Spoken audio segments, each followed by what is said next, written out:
হয়েছে তৃণমূল কংগ্রেসের ভোটার লিস্টে ও প্রচুর বাংলাদেশিদের নাম রয়েছে বলে অভিযোগ। তৃণমূল কংগ্রেসের এই অভিযোগ নিয়ে আজ নির্বাচন কমিশনে গেছে তৃণমূল কংগ্রেস, কি বলবেন?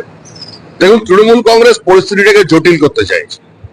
তৃণমূল কংগ্রেস এত বেশি ভুয়ো ভোটারের নাম প্রত্যেক বুথে ঢুকিয়ে রেখেছে, যখন সেগুলোর চিহ্নিতকরণ চলছে এবং সেগুলোর বাদ দেওয়ার প্রক্রিয়া চলছে, মানুষ যখন জানতে চাইছে এই মানুষগুলো কারা, তখন তৃণমূল কংগ্রেস এই বিতর্ক তৈরি করে নির্বাচন কমিশনের উপরে চাপ সৃষ্টি করছে যাতে তাদের ভুয়ো ভোটার বাদ না যায়।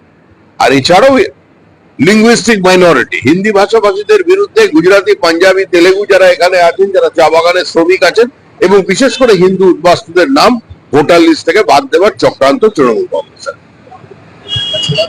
কলকাতা হাইকোর্টের নির্দেশে যাদবপুর কাণ্ডে এফআইআর এ যুক্ত হলো শিক্ষামন্ত্রীর নাম, ওমপ্রকাশ মিশ্রের নাম এবং গাড়ি চালকের নাম। এটা অত্যন্ত দুর্ভাগ্যজনক ঘটনা। এক মুখ্যমন্ত্রী আইন শৃঙ্খলার পরিস্থিতি কোথায় নিয়ে পৌঁছে দিয়েছেন আজকে যাদবপুর বিশ্ববিদ্যালয়ের ঘটনা এবং ঘটনার পরম্পরা সেটাই প্রমাণ করছে। সার্বিকভাবে এটা সরকারের ব্যর্থতা, সার্বিকভাবে এটা পশ্চিমবঙ্গের শিক্ষা ব্যবস্থার লজ্জা, এবং যে পরিস্থিতি তৈরি হয়েছিল তার জন্য এই সরকারই দায়ী।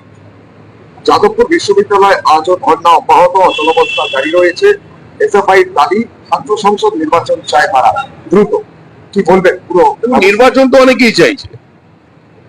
এসএফআই এর এই সমস্ত দাবি, সিপিএম এর এই সমস্ত দাবি এখানে না করে যখন দিল্লিতে গিয়ে একসঙ্গে ধর্ণা দেন তৃণমূল কংগ্রেসের সঙ্গে, ওখানে বসে কফি খেতে খেতে মিটিয়ে নিলেই হতো। পশ্চিমবঙ্গে রাজনৈতিক নাটক কেন? সিপিআইএম, এসএফআই এগুলো অপ্রাসঙ্গিক শক্তি। মানুষ তৃণমূল থেকে মুক্তি চায় এবং তৃণমূল থেকে মুক্তি দিতে পারে একমাত্র বিজেপি। তৃণমূলের কোর কমিটি বৈঠকে অনুপস্থিত অভিষেক বন্দ্যোপাধ্যায় এবং তিনি ভিডিও কনফারেন্সে আলাদা বৈঠক করবেন। কার কি এসে গেল? অভিষেক বন্দ্যোপাধ্যায় আকাশ থেকে করবেন কি পাতাল থেকে মিটিং করবেন, ভিসিতে করবেন না সশরীরে উপস্থিত হবেন, তাহলে পশ্চিমবঙ্গের মানুষের কি এসে যায়? এটা তাদের দলের ব্যাপার। পশ্চিমবঙ্গের মানুষ জানে তৃণমূল কংগ্রেস হচ্ছে একটা প্রাতিষ্ঠানিক দুর্নীতির সমর্থক শব্দ। পশ্চিমবঙ্গের মানুষ জানে তৃণমূল মানে স্বেচ্ছাচার, তৃণমূল মানেই আইন শৃঙ্খলার অনুপস্থিতি, তৃণমূল মানে প্রাতিষ্ঠানিক লোক। তৃণমূলকে একটা ফুটবলের হিসেবে মানুষ দেখে, যেখানে সবাই মিলেমিশে একাকার হয়ে গেছে। কিছুক্ষণ আগে নির্বাচন কমিশনে ফিরহাদ হাকিম বলেছেন বিজেপি চক্রান্ত করে ভুতুরে ভোটারদের নাম তুলেছে। আরে ওনাকে বলুন একটুখানি গার্ডেন রিচ আর ওয়ার্ডগঞ্জে যে ভুতুরে ভোটার আছে তাদের তো খুলতে গেলে লোক ধরছে। খিদিরপুর অঞ্চলে কারা আছে, কত রোহিঙ্গা ঢুকিয়ে রেখেছেন। ফিরহাদ হাকিমকে বলুন সল্টলেকের মতো জায়গায় কি করে মসজিদ তৈরি হয়।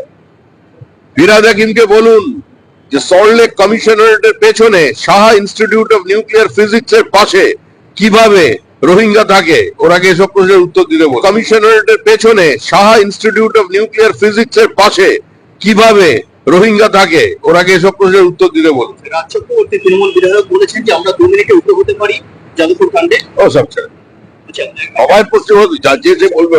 কীর্তি আজাদ বর্তমানে উনি বলেছেন যে নরেন্দ্র মোদী টোকা, নির্বাচন কমিশন ঢাকায় বন্দি ময়না। উনি এখন পশ্চিমবঙ্গের ছেলে মেয়েদের ভালো করে ক্রিকেট শেখান, বর্ধমানে ক্যাম্প করুন।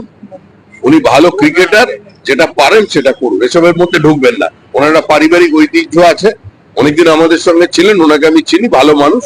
উনি খেলাধুলো নিয়ে থাকেন, ওই সমস্ত করুন। রোহিঙ্গার বাংলাদেশি বলে বিভাজনের রাজনীতি করে খুলতে চাইছে বিজেপি, এমনটাই আজকে নির্বাচন কমিশনে। মানুষ বুঝে নেবে। মানুষ পাশের বাড়িতে দেখছে কারা এসে পৌঁছেছে। মানুষ দেখছে যে নদিয়ায় স্কুলে পোস্টার পড়ছে মূর্তি পুজো বন্ধ করো। মানুষ শুনছে মুর্শিদাবাদে বলছে প্রদীপ জ্বালতে পারবা কিন্তু শাক বাজাতে পারবা না, মোড়া পোড়াতে পারবা কিংবা হরিবোল দিতে পারবা না। মানুষ দেখেছে বাংলাদেশের কায়দায় গতকাল মালদাতে আজকে ছাত্ররা শিক্ষকদের পেটাচ্ছে, 11 জন ছাত্র চিহ্নিত হয়েছে তাদের সিসিটিভির ফুটেজে, কিন্তু পুলিশ তাদের গ্রেপ্তার করছে না, কারণ তারা ধর্মনিরপেক্ষ সম্প্রদায়ের।